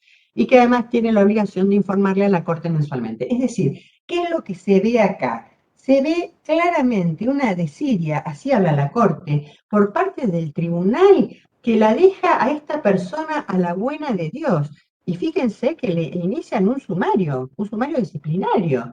Así que se los traje por este motivo, porque me pareció interesante y porque se ve mucho esto que les digo, ¿no? Que se declaran incompetentes los dos juzgados y la persona se queda sin juez. Se queda sin juez. A mí me ha pasado y no he tenido posibilidad de hacer, y yo como defensora pública curadora, es decir, como magistrada, que estoy pidiendo algo y no. Así que por eso les digo, ¿no? Son cosas para tener en cuenta, ¿no? Porque si no, nos pasa que también uno mucho declamamos derechos, pero después a la hora de hacerlos efectivos pasan cosas como esto. Por eso se los traje, me pareció sumamente ilustrativo este fallo de la Corte, que es bastante reciente. Bueno, siguiente. ¿Quiénes son los legitimados para promover el proceso? El propio interesado en primer lugar. Ustedes saben perfectamente que antes, en el Código Civil previo al del 2015, el propio interesado no estaba enunciado dentro de los legitimados, aunque doctrina y jurisprudencia consideraban que no había ninguna persona, no había ningún problema en considerar que, por supuesto, era parte, pero también lo teníamos a Baborda, que decía, nadie va a estar tan cuerdo como para promover su propio proceso de ensayo. La cuestión es que, y más ahora con esta cuestión que tiene que ver con los apoyos y con la posibilidad de restringir la capacidad para uno o más actos determinados, que es sumamente positivo que esté expresamente legitimado el interesado, porque entonces se le puede decir, bueno, mirá, vos podés promover porque vos necesitas alguien que te ayude para tal cuestión. Como puede ser, qué sé yo, la venta de un inmueble, puntualmente, vos querés que sea para eso. Por eso también les digo tan importante que es la cuestión de la prueba, ¿no? Por eso es tan importante ver qué es lo que se pone en el escrito, porque si no, si es un escrito muy, muy general, después ¿qué hacemos con la prueba? ¿Y qué hacen los que tienen que evaluar si no saben para qué es la prueba que se está rindiendo? En segundo lugar, el cónyuge no separado de hecho y el conviviente mientras la convivencia no haya cesado. Acá, una vez más, a tono con esta inclusión que tiene la figura de los convivientes y de las uniones convivenciales, aparece también reconocido, porque ¿quién más que la persona que vive con él?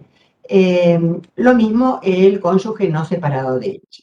Cuando hablamos de cónyuge no separado de hecho, Sabemos que hoy por hoy no es obligación que, digamos, el hecho de que el domicilio lo establezca el marido. Podría ocurrir, de hecho, hay situaciones de cónyuges que por distintas cuestiones viven en distintos lugares, puede tener que ver con cuestiones de trabajo, puede tener que ver con que ambos cónyuges tienen hijos chicos y entonces consideran que es mejor que cada uno viva en su casa y que se encuentren todos los fines de semana, por ponerle un ejemplo, pero lo importante es que tiene que tener en cuenta cuando se habla de no separados de hecho, que estamos apuntando a que no haya más un proyecto de vida en común. Eso es lo que está planteando el artículo 33. En tercer lugar, los parientes dentro del cuarto grado y si fueran por afinidad dentro del segundo grado. Esos son los parientes, porque como también sabemos, antes el código hablaba de los parientes y nos quedábamos ahí sin saber hasta dónde llegaba. Había quienes decían, bueno, utilicemos los que pueden ser sucesores, etcétera. Bueno, ahora está especialmente dicho, con lo cual no tenemos inconveniente. En segundo, y por último, tenemos el Ministerio Público. El Ministerio Público que es, por supuesto, el que en muchísimos casos es el que promueve. Otra cuestión que me parece importante marcar es que es taxativo, por lo tanto, no podría otras personas que no fueran estas promover. Y otra cuestión que también es interesante es saber que no hay orden de plegación. Por lo tanto, puede tranquilamente un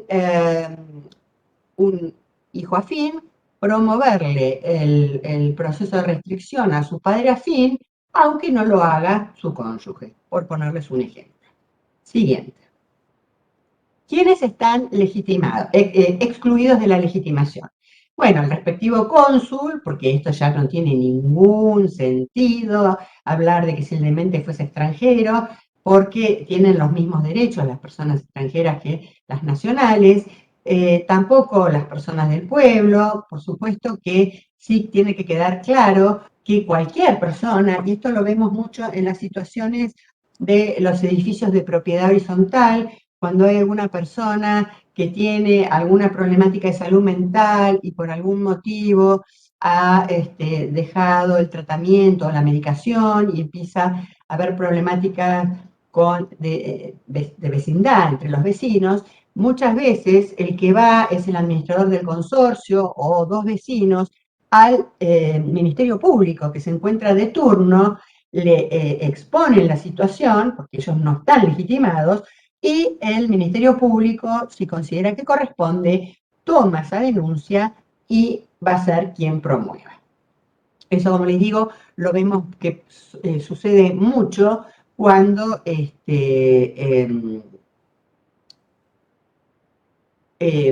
problemas de vecinos. Otra cuestión que me parece importante marcar es, porque si nosotros estamos hablando de quienes estamos legitimados, sabemos que el juez no puede promover de oficio.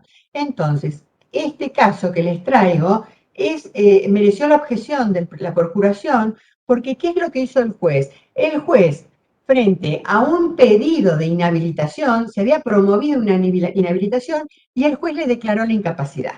Entonces, esto es como si fuera a promover un proceso de oficio. No se puede hacer. Siguiente. Y lo mismo ocurrió en 3 fallos que llegaron en consulta a la Cámara Civil, Sala L, en donde se habían establecido restricciones para determinados actos con apoyos, con facultades de representación, como les digo, no apelado, era en consulta. Y la Cámara en los 3 fallos los transformó en incapacidad. La defensora ante la Cámara interpuso un recurso extraordinario y la Corte declaró la arbitrariedad y ordenó dictar un nuevo fallo. Porque, como les digo, no se puede ampliar de oficio la incapacidad. Entonces, por eso se los traigo, porque son cuestiones que son importantes tener en cuenta. Y tan importantes son tener en cuenta que no voy a dejar de insistir que lo importante es que el escrito donde se promueve esté completo y ustedes tengan en claro las cuestiones para que después no pase esto.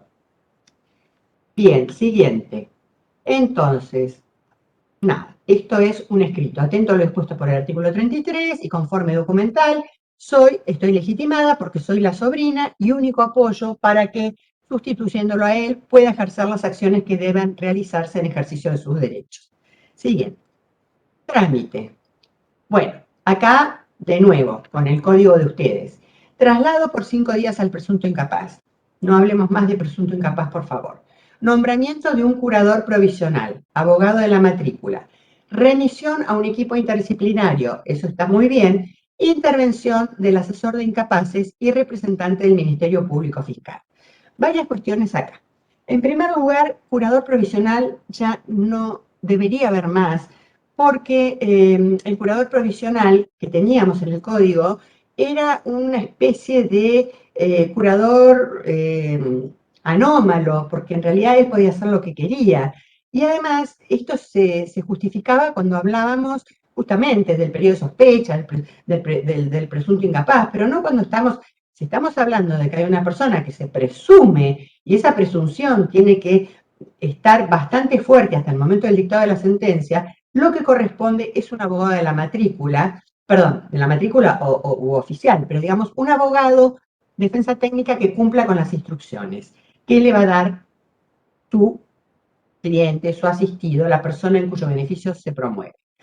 Me parece muy interesante esto de que el equipo interdisciplinario esté conformado por 4 profesionales distintos.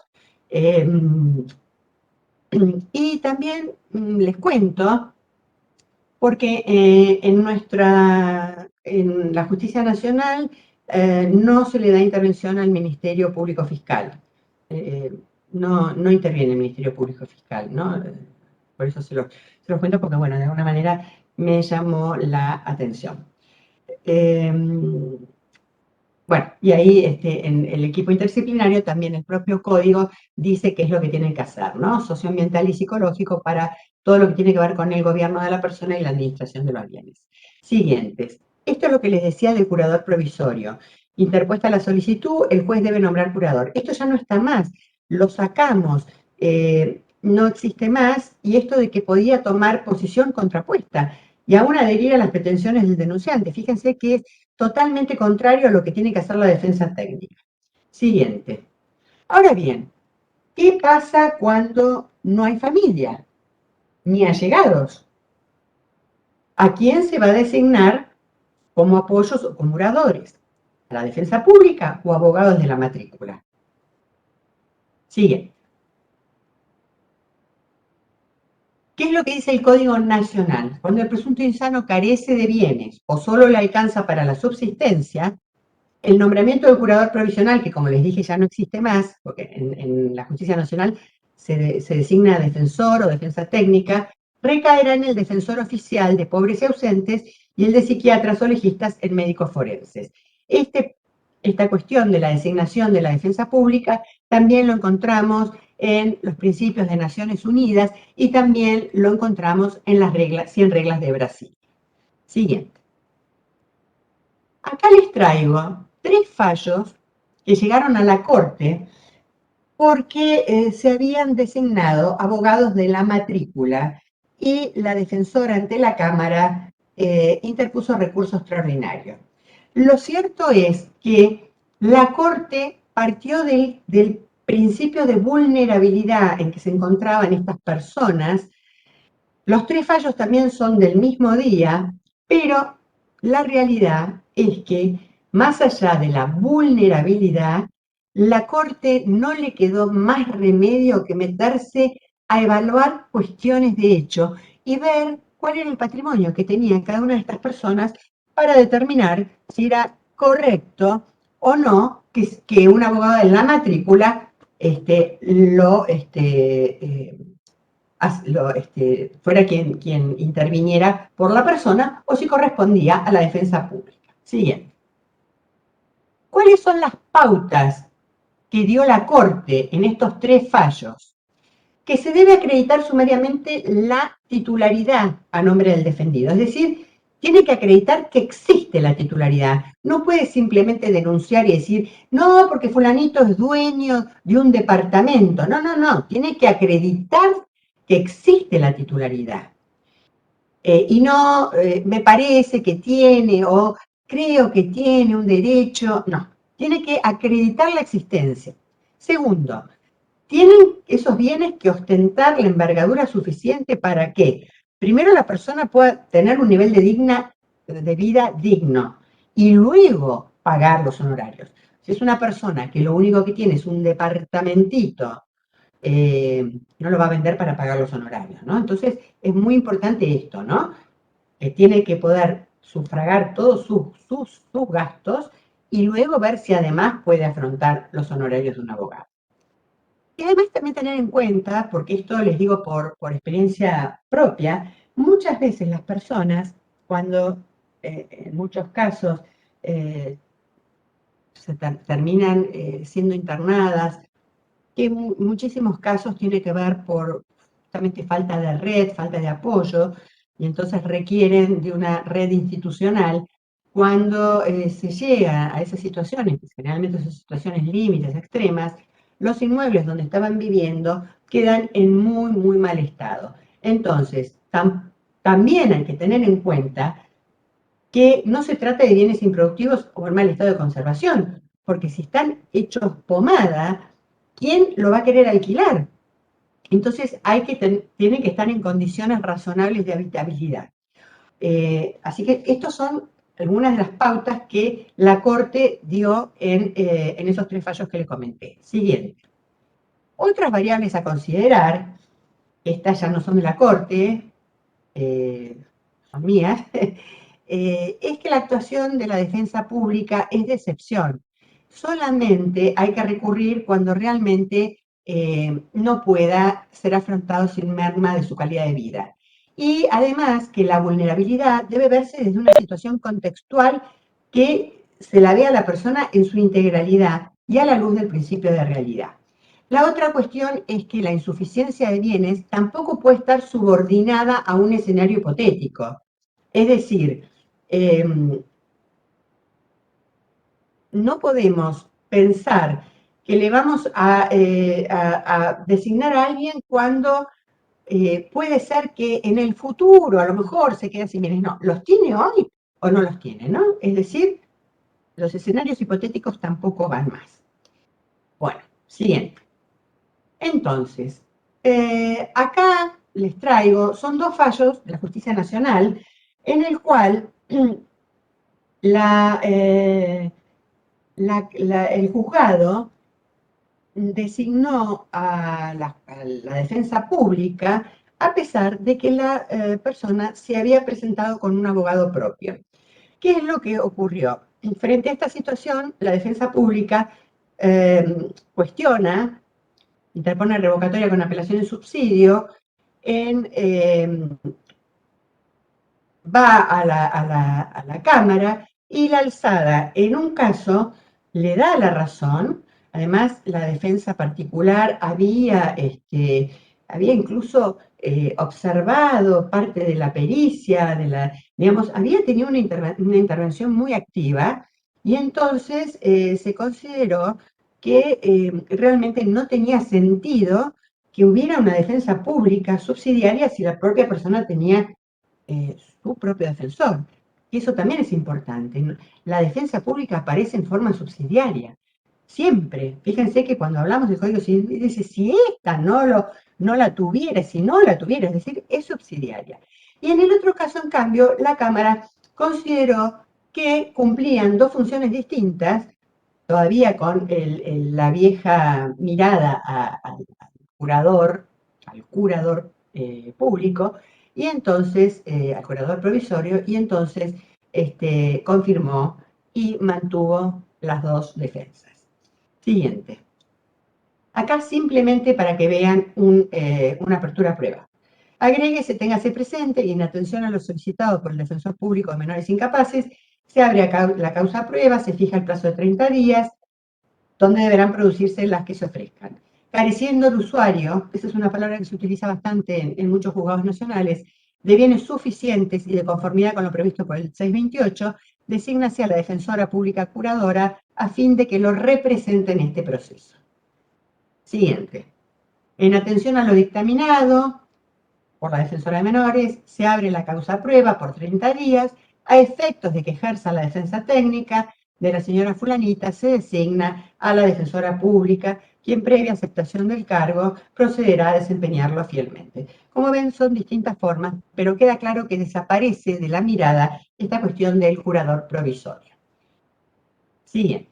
Primer proveído de esquel. Por presentados como denunciantes, por iniciada la presente acción, agréguese, hágase saber que deberán garantizar el derecho de fulanito a participar en el proceso, a cuyo fin deberá comparecer con abogado particular de su confianza, en caso de carecer, defensa pública. Y miren lo que pone justamente este juzgado de Esquel. Siguiente. Ah, no la puse, bueno, no importa. Junín.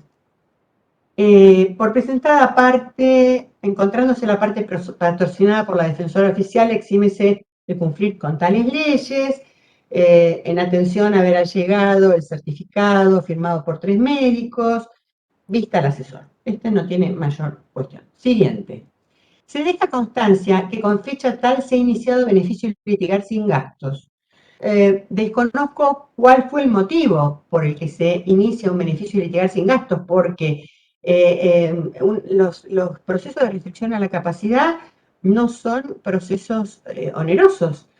Tanto es así que, si no, tendría que siempre estar promoviéndose beneficios litigar sin gastos para poder designar a la defensa pública o al cuerpo médico forense. Así que no sé por qué, pero bueno, se los traje como cuestión que no sé, tendría que averiguar con la justicia Junín por qué les hacen iniciar, si fue esta jueza la que pide o si fue el que promovió el proceso, el que inició también conjuntamente un beneficio litigar sin gastos. Desconozco.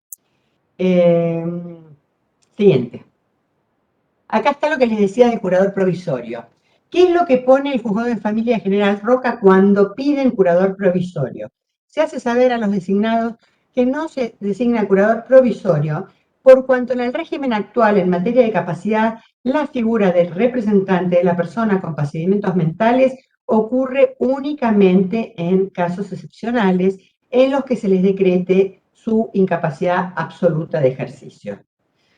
Bueno, les queda todo el resto para que ustedes lo lean, pero quiero decir que justamente no hay curatela provisoria ya más, por lo menos en la justicia de varios lugares. Como ven, esto es Río Negro y, como les dije, también en la justicia nacional. Siguiente. Esto es lo que es el resumen. Pese a la vigencia formal en los códigos procesales, ha operado su derogación por incompatibilidad para dar paso al abogado defensor a quien compete representar y prestarle asistencia letrada al interesado, debiendo desempeñar su cometido en un todo de acuerdo con la voluntad, deseos y preferencias de la persona asistida. Bien, siguiente. Debe presentarse con patrocinio letal de su elección o el tribunal le designará uno conforme lo establece el artículo 36 del Código Civil y Comercial. Líbrese cédula al domicilio real y actual donde se encuentre la causante, que deberá diligenciarla en forma personal. Anteproyecto.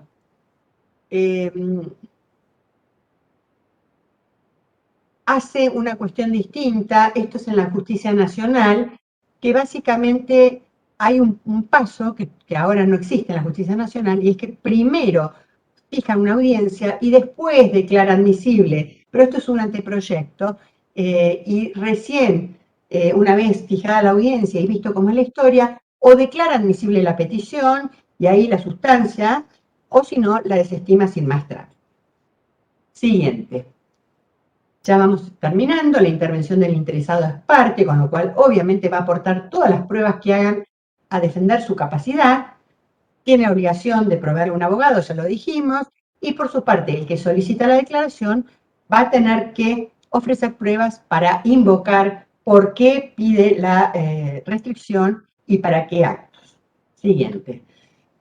Ministerio Público, estos son los artículos en donde está expresamente mencionado, en la legitimación para promover, presente en las audiencias, fiscalizar el cumplimiento efectivo de la revisión judicial, actuación complementaria en todos los procesos en los que estén involucrados intereses de personas incapaces o con capacidad restringida. Y, al igual que lo decía el artículo 59 del Código Civil, su falta de intervención causa la nulidad relativa del acto. Siguiente, y con esto sí terminamos, medidas cautelares. Las medidas cautelares están previstas en el artículo 34, habla que durante el proceso tiene que ordenar las medidas que sean necesarias para garantizar derechos personales y patrimoniales. Pero no pueden, como hicieron al principio, poner de signo apoyo para que garantice los derechos, todos los derechos personales y patrimoniales. Porque si no, imagínense, una cautelar sería mucho más estricta que lo que va a ser después el día de mañana la sentencia, que tiene que determinar puntualmente para qué acto o acto se restringe. Por lo tanto, para las medidas cautelares también tiene que decir qué actos requieren la asistencia de uno o varios apoyos y cuál es la representación de un curador. Al igual que lo de las redes de apoyo y personas que actúen con funciones específicas. Siguiente, ¿cuándo se pueden dictar? Esto es interesante porque el Código de Río Negro establece que también se puede ser antes de iniciar el proceso.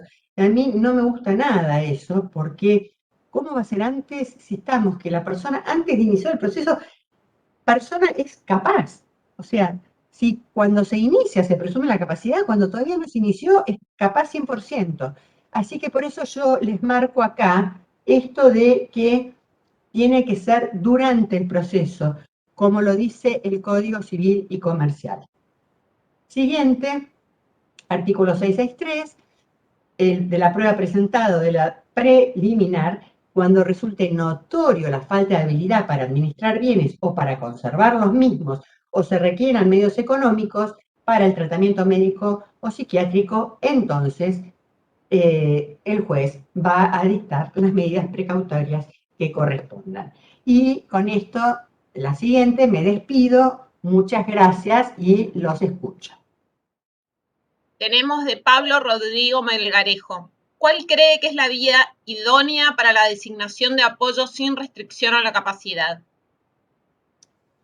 Miren, por supuesto que ir a un escribano es la forma más fácil. Estamos recién avanzando con la cuestión hay muy poquitos casos en los que a través de la vía judicial se están obteniendo apoyos, porque el argumento es que cuando se define qué es un apoyo en el artículo 43, se dice que son medidas judiciales o extrajudiciales. Entonces, si son judiciales, el argumento es, entonces estamos en un proceso de restricción. Si usted quiere un apoyo extrajudicial, vaya a un escribano, haga un poder, un mandato.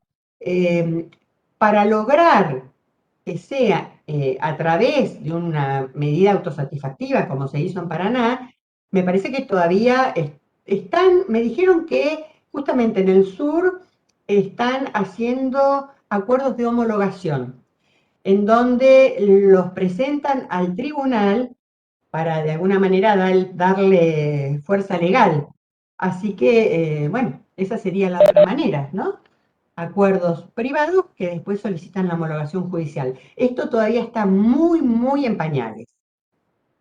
Bueno, Perfecto, doctora, quedó claro. después tenemos, ¿se la considera incapaz a una persona sorda? No, es más, ese artículo se derogó del Código Civil. ¿Se acuerdan que estaba en el Código Civil? No tengo una a mano, pero la persona sordomuda que no sabe darse a entender por escrito iba al proceso de insania, de incapacidad. No, claro que no. Bueno, otra, ¿qué sucede si el Ahora, equipo... si perdón. la persona, perdón, si la persona no se puede dar a entender de ninguna manera, y los apoyos le resultan insuficientes, pero sería muy raro, porque las personas que son sordomudas tienen la lengua de señas, tienen la lectura de labios, digamos, hay muchas formas, pero incapacidad por la discapacidad sensorial, no.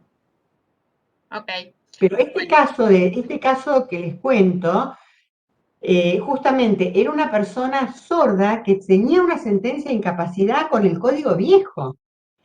Cuando se hace la revisión, pero les dejo la sorpresa porque lo vamos a ver en la clase que viene, pero era una persona que tenía una sentencia de incapacidad con el código viejo, pero ya no existe más ese supuesto de incapacidad, ha sido derogado.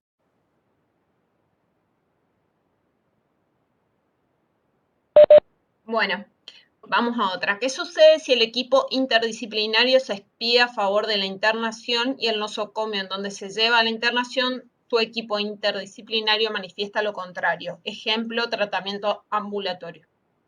Lo que pasa es que el que lo vamos a ver, no sé si conmigo o con otro profesor, pero en la ley de salud mental, el que efectúa la evaluación es el equipo interdisciplinario del lugar donde la persona quedaría internada.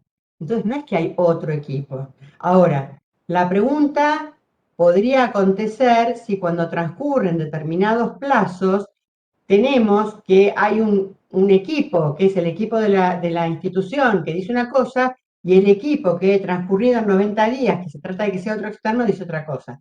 Pero lo dejamos para la ley de salud mental a eso. Bueno, y esta sería la última. Buenas tardes, consulto a la disertante qué opinión tiene respecto a la aplicación del artículo 34, inciso 1 del Código Penal. No son punibles. Primero, el que no haya podido en el momento del hecho, ya sea por insuficiencia de sus facultades, por alteraciones morbosas de las mismas o por su estado de inconsciencia, error o ignorancia de hechos no imputables, comprender la criminalidad del acto o dirigir sus acciones. En caso de enajenación, el tribunal podrá ordenar la reclusión del agente en un manicomio, del que no saldrá sino por resolución judicial, con audiencia del Ministerio Público y previo dictamen de peritos, que declaren desaparecido el peligro de que el enfermo se dañe a sí mismo y a los demás. En los demás casos en que se absolviere a un procesado por causales Está bien, no se preocupe, no se preocupe. Quiero decir una cosa, porque nos estamos yendo mucho de tema y todo esto es de la ley de salud mental, pero sí les voy a decir un par de cosas para no dejarlos sin respuesta. Justamente el día 8M nos juntamos con un grupo de personas con las que conformamos más de 500, cerca de 500 personas, lo que se llama la Red de Mujeres para la Justicia. Estuve hablando con un par de juezas, porque en este momento, ¿quién es la persona que tiene esta duda para saber quién es? Ya le digo.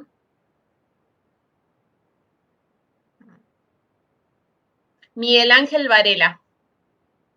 Miguel Ángel. ¿Dónde está Miguel Ángel? Bueno, no sé. Ah, ahí está, muy bien. Bueno, el tema es así. Empiezan a haber muchos problemas porque la justicia de ejecución penal no quiere intervenir en los procesos. Digamos, acá hay varios temas. La ley de salud mental le es plenamente aplicable todos los artículos, con excepción, y pongo con excepción entre comillas, de lo que dice el artículo 34, que tiene que ver con la externación y con la internación.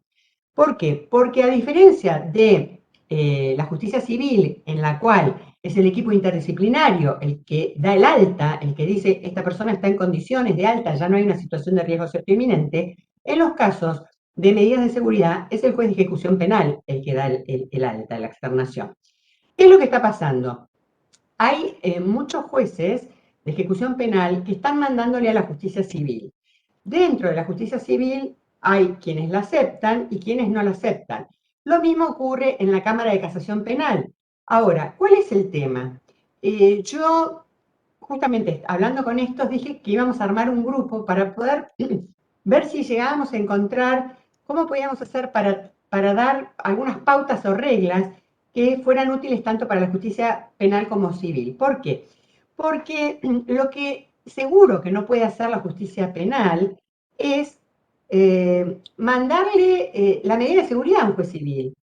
Un juez civil no puede controlar una medida de seguridad porque no es de su incumbencia. En todo caso, un juez de ejecución penal lo que tendrá que hacer es archivar la medida de seguridad y mandarle un oficio al juez civil que corresponda para que controle la internación de la persona con lo cual probablemente el juez civil la sacará si está, por ejemplo, en prisma, que es una cuestión de una situación de detención para personas que han cometido delitos, pero psiquiátrica, pero no le compete al juez civil controlar una medida de seguridad. Entonces, son cuestiones distintas. Se está cuestionando mucho esto del artículo 34, también es una cuestión que está con mucho rum rum, mucho ruido, y como les digo, en casación penal de repente hay una sala que dice una cosa, otra sala que dice otra, en la justicia pasa lo mismo. Así que no hay todavía una respuesta uniforme.